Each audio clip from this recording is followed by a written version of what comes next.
ಮನೆಯಲ್ಲಿ ಪದೇ ಪದೇ ಕಷ್ಟ ಸಮಸ್ಯೆಗಳು ಬರುತ್ತಿದ್ದು ಇದರಿಂದ ಯಾವಾಗ ಬಿಡುಗಡೆ ಅಂತ ಯೋಚಿಸಿದ್ದೀರಾ?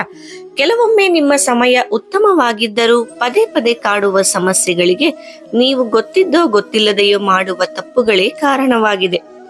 ನೀವು ಪ್ರತಿದಿನ ಮನೆಯಲ್ಲಿ ಹೇಗೆ ನಡೆದುಕೊಳ್ಳುತ್ತೀರಿ, ಊಟ, ನಿದ್ದೆ ಮುಂತಾದ ವಿಷಯಗಳ ಬಗ್ಗೆ ಗಮನ ಹರಿಸಿ ಸ್ವಲ್ಪ ಬದಲಾವಣೆ ಮಾಡಿಕೊಂಡರೆ ನಿಮ್ಮ ಜೀವನ ಸುಖಕರವಾಗಲಿದೆ. ಮನೆಗೆ ದಾರಿದ್ರ್ಯ ಬರಲು ನಾವು ತಿಳಿದೋ ತಿಳಿಯದೆಯೋ ಮಾಡುವ ಈ 30 ತಪ್ಪುಗಳೇ ಕಾರಣ. ಪ್ರತಿದಿನ ಊಟ ಮಾಡುವ ವೇಳೆಗೆ ಅನಾವಶ್ಯಕವಾಗಿ ಯೋಚನೆಗಳನ್ನು ಮಾಡುತ್ತಾ ತಟ್ಟೆಯ ಮುಂದೆ ಕಣ್ಣೀರು ಹಾಕುತ್ತಾರೆ.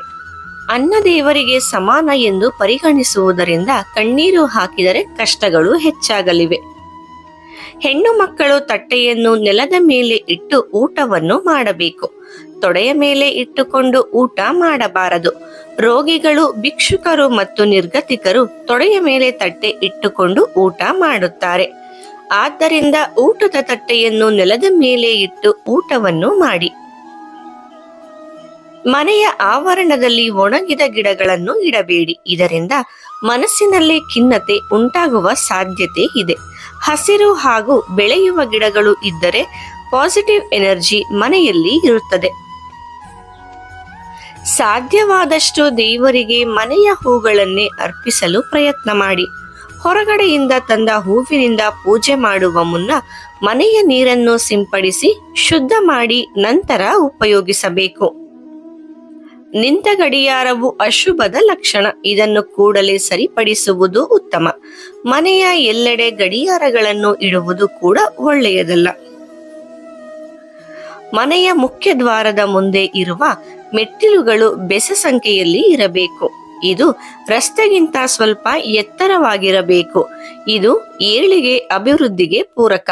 ರಸ್ತೆಗಿಂತ ತಳಮಟ್ಟದಲ್ಲಿದ್ದರೆ ಆದಾಯದಲ್ಲಿ ಕೊರತೆ, ನೆಗೆಟಿವಿಟಿ ಕಾಣಿಸಿಕೊಳ್ಳುವ ಸಾಧ್ಯತೆ ಇದೆ. ವಾಸ್ತು ಪ್ರಕಾರ ಹೀಗೆ ಇರಬಾರದು. ಮನೆಯಲ್ಲಿ ಹಿರಿಯರಿಗೆ ಮತ್ತು ತಂದೆ ತಾಯಿಯರಿಗೆ ಕಾಲು ಮುಟ್ಟಿ ನಮಸ್ಕಾರ ಮಾಡುವ ಪದ್ಧತಿಯನ್ನು ಮಕ್ಕಳಲ್ಲಿ ಬೆಳೆಸಿ. ಹೆತ್ತವರಿಗೆ ಇದರ ಅವಶ್ಯಕತೆ ಇಲ್ಲದೆ ಇರಬಹುದು, ಆದರೆ ಹೆತ್ತವರ ಆಶೀರ್ವಾದವು ಮಕ್ಕಳನ್ನು ನಿರಂತರ ರಕ್ಷಿಸಲು ಇದು ಅತ್ಯಂತ ಸಹಕಾರಿ. ದೇವರ ಕೋಣೆಯಲ್ಲಿ ಒಂಟಿ ದೀಪ ಉರಿಸಬಾರದು. ಸಣ್ಣ ದೀಪವಾದರೂ ಅಡ್ಡಿ ಇಲ್ಲ. 2 ದೀಪಗಳನ್ನು ಹಚ್ಚಿ. ಒಂಟಿ ದೀಪ ಅಂಟಿಸುವುದು ಶವದ ಮುಂದೆ. ಹಾಗಾಗಿ ದೇವರಿಗೆ ಯಾವಾಗಲೂ 2 ದೀಪ ಇಟ್ಟು ಬೆಳಗಬೇಕು. ಚಾಪೆ ಬಳಸುತ್ತಿದ್ದರೆ ಮಗುಚಿ ಹಾಕಬಾರದು. ಚಾಪೆಯನ್ನು ಸರಿಯಾಗಿ ಬಳಸಬೇಕು. ಇಲ್ಲದಿದ್ದರೆ ಮಡಚಿ ಒಂದು ಕಡೆ ಇಡಬೇಕು. ಸಂಜೆ ಗುಡಿಸಿದ ಕಸವನ್ನು ಹೊರಗೆ ಹಾಕಬಾರದು. ಇದರಿಂದ ಮನೆಯಲ್ಲಿನ ಲಕ್ಷ್ಮಿಯನ್ನು ಹೊರಗೆ ಹಾಕಿದಂತೆ. ಸಾಮಾನ್ಯವಾಗಿ ಸಂಜೆ ಹೊತ್ತು ಮನೆಯ ಮುಂದೆ ಗುಡಿಸಿ ನೀರಿನಿಂದ ಹೊಸ್ತಿಲನ್ನು ತೊಳೆದು ಶುಭ್ರಗೊಳಿಸಿದರೆ ಲಕ್ಷ್ಮಿ ಬರುತ್ತಾಳೆ ಎಂಬ ನಂಬಿಕೆ ಇದೆ. ಯಾವುದೇ ಹೊಸ ಬಟ್ಟೆ ಅಥವಾ ಒಡವೆಗಳನ್ನು ತಂದರೆ ಮೊದಲು ದೇವರ ಸನ್ನಿಧಾನದಲ್ಲಿಟ್ಟು ತೆಗೆದುಕೊಳ್ಳಬೇಕು. ಇಲ್ಲದಿದ್ದರೆ ಕನಿಷ್ಠ ಅರಿಶಿಣ ಕುಂಕುಮ ಹಾಕಿದ ನಂತರ ಧರಿಸುವುದು ಒಳ್ಳೆಯದು. ಯಾಕೆಂದರೆ ಬಟ್ಟೆ ಹೊಸದಾಗಿದ್ದರೂ ಎಲ್ಲಿ ಇಟ್ಟಿರುತ್ತಾರೋ, ಯಾರು ಬಳಸಿರುತ್ತಾರೋ ಎಂಬುದು ತಿಳಿದಿರುವುದಿಲ್ಲ.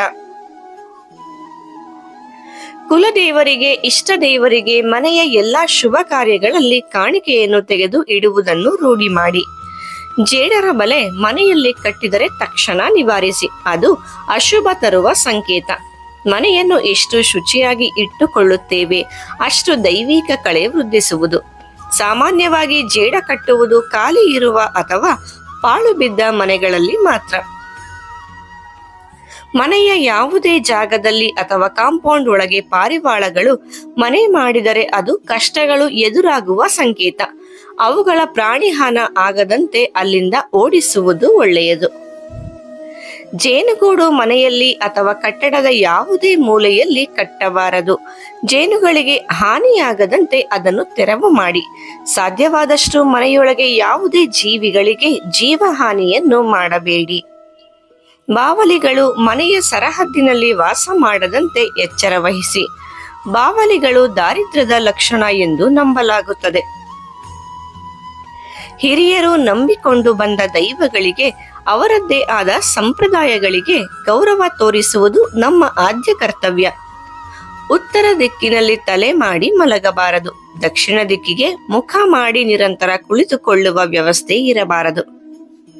ಬರೀ ನೆಲದಲ್ಲಿ ಮಲಗುವುದಾಗಲಿ ಹರಿದ ವಸ್ತ್ರಗಳನ್ನು ಧರಿಸುವುದಾಗಲಿ ಮಾಡಬಾರದು. ಇದು ದಾರಿದ್ರ್ಯದ ಲಕ್ಷಣಗಳಾಗಿದ್ದು ಇಲ್ಲದೇ ಇದ್ದರೂ ಬರುವ ಸಾಧ್ಯತೆ ಇರುತ್ತದೆ. ಪ್ರತಿದಿನ ಬೆಳಗ್ಗೆ ಮತ್ತು ಸಂಜೆ ಸಂಧ್ಯಾ ಕಾಲದಲ್ಲಿ ದೇವರಿಗೆ ದೀಪ ಬೆಳಗುವ ಅಭ್ಯಾಸ ರೂಢಿ ಮಾಡಿ. ಇದರಿಂದ ಮನೆಯಲ್ಲಿ ಸಾತ್ವಿಕ ವಾತಾವರಣ ನಿರ್ಮಾಣವಾಗುತ್ತದೆ.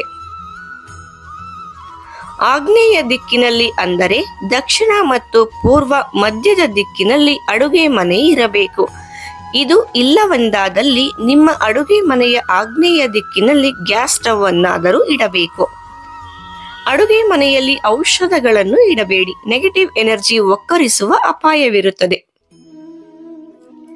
ಆಹಾರ ಸೇವಿಸಿದ ನಂತರ ಎಂಜಲು ಮುಸುರೆಗಳನ್ನು ತುಂಬಾ ಕಾಲ ಹಾಗೆಯೇ ತೊಳೆಯದೆ ಇಡಬೇಡಿ. ಊಟ ಮಾಡಿದ ನಂತರ ತಟ್ಟೆಯಲ್ಲಿ ನೀರು ಹಾಕಿ ಇಡಿ. ತಟ್ಟೆ ಪಾತ್ರೆಗಳನ್ನು ಒಣಗಲು ಬಿಡಬೇಡಿ. ಊಟದ ನಂತರ ಕೂಡಲೇ ಕೈ ತೊಳೆಯಿರಿ. ಕೈ ಕೂಡ ಒಣಗದಂತೆ ನೋಡಿಕೊಳ್ಳಿ. ಊಟದ ನಂತರ ನೆಲದ ಮೇಲೆ ಬಿದ್ದ ಎಂಜಲು ಅನ್ನ ತಟ್ಟೆಯಲ್ಲಿ ಹಾಕಬೇಡಿ. ನೀವು ಮಲಗುವ ಕೋಣೆಯಲ್ಲಿ ಕನ್ನಡಿ ಇಟ್ಟುಕೊಳ್ಳಬೇಡಿ. ಒಂದು ವೇಳೆ ಕನ್ನಡಿ ತೆಗೆದುಹಾಕಲು ಸಾಧ್ಯವಿಲ್ಲವೆಂದಾದರೆ ರಾತ್ರಿ ಸಮಯದಲ್ಲಿ ನಿಮ್ಮ ಮುಖ ಕಾಣದಂತೆ ಕನ್ನಡಿಯನ್ನು ಬಟ್ಟೆಯಿಂದ ಮುಚ್ಚಿ. ರಾತ್ರಿ ಹೊತ್ತಲ್ಲಿ ಕನ್ನಡಿ ನೋಡುವುದು ಒಳ್ಳೆಯದಲ್ಲ. ಬೆಳಗ್ಗೆ ಎದ್ದ ಕೂಡಲೇ ಮುಖ ತೊಳೆಯದೆ ನಿಮ್ಮ ಮುಖ ನೋಡಿಕೊಳ್ಳಬೇಡಿ. ವರ್ಷಕ್ಕೆ ಒಮ್ಮೆಯಾದರೂ ಗಣಹೋಮವನ್ನು ಮಾಡಿದರೆ ತುಂಬಾ ಉತ್ತಮ. ಇದರಿಂದ ವಾಸ್ತು ಸದೃಢವಾಗಿರುತ್ತದೆ. ವರ್ಷಕ್ಕೆ ಒಮ್ಮೆಯಾದರೂ ಅತಿಥಿ ಸತ್ಕಾರ ಪೂಜೆ ಮಾಡಿ ಯೋಗ್ಯರಿಗೆ ದಾನ ಮಾಡಿ. ಇದರಿಂದ ಸಂಪತ್ತು ದೈವಿಕ ರೂಪ ಪಡೆಯುತ್ತದೆ. ವರ್ಷಕ್ಕೆ ಒಮ್ಮೆಯಾದರೂ ಮನೆ ದೇವರ ದರ್ಶನ ಪಡೆದು ಪೂಜೆ ಸಲ್ಲಿಸಿ. ಇದರಿಂದ ಮನೆ ದೇವರ ಶಾಪ ಕೋಪ ಶಮನ ಆಗಿ ನಿಮ್ಮ ಕೆಲಸಗಳಿಗೆ ನೆರವಾಗುತ್ತದೆ. ಸ್ನಾನವಿಲ್ಲದೆ ಊಟ ಮಾಡುವುದು ಒಳ್ಳೆಯದಲ್ಲ. ಏಕೆಂದರೆ ಅನ್ನವು ದೇವರಿಗೆ ಸಮಾನ. ಕನಿಷ್ಠ ಕೈಕಾಲು ಮುಖ ತೊಳೆದುಕೊಳ್ಳಿ. ಊಟಕ್ಕೆ ಮುನ್ನ ಕೈಕಾಲು ತೊಳೆದುಕೊಳ್ಳುವುದು ಒಳ್ಳೆಯದು. ನಿಮಗೆ ಸಮಯವಿಲ್ಲದಿದ್ದರೂ ಕೆಲವು ನಿಯಮಗಳನ್ನಾದರೂ ಪಾಲಿಸಿ. ತಾನಾಗಿಯೇ ಮನೆಯಲ್ಲಿ ಶಾಂತಿ ನೆಮ್ಮದಿ ಸಿಗುತ್ತದೆ. ಜೀವನದಲ್ಲಿ ಶಿಸ್ತು ಬದ್ಧತೆ ನಿಯಮ ಅಳವಡಿಸಿಕೊಳ್ಳದೆ ಇದ್ದರೆ ಯಶಸ್ಸು ದೂರವಾಗುತ್ತದೆ. ದಾನ ಮಾಡುವಾಗಲೂ ಯೋಗ್ಯರಿಗೆ ಮಾತ್ರ ನೀಡಬೇಕು. ಅಪಾತ್ರರಿಗೆ ನೀಡಿದರೆ ದಾನ ಒಳ್ಳೆಯದಲ್ಲ. ನಿಜವಾಗಲೂ ಕಷ್ಟದಲ್ಲಿ ಇದ್ದವರಿಗೆ ದಾನ ಮಾಡಿದರೆ ಅದರಿಂದ ಸಾರ್ಥಕವಾಗುತ್ತದೆ. ಇದೇ ರೀತಿ ಉಪಯುಕ್ತ ಮಾಹಿತಿಗಾಗಿ ನಮ್ಮ ಚಾನೆಲ್ ಅನ್ನು ಸಬ್ಸ್ಕ್ರೈಬ್ ಮಾಡಿ. ಮತ್ತೆ ಭೇಟಿಯಾಗೋಣ. ಧನ್ಯವಾದಗಳು.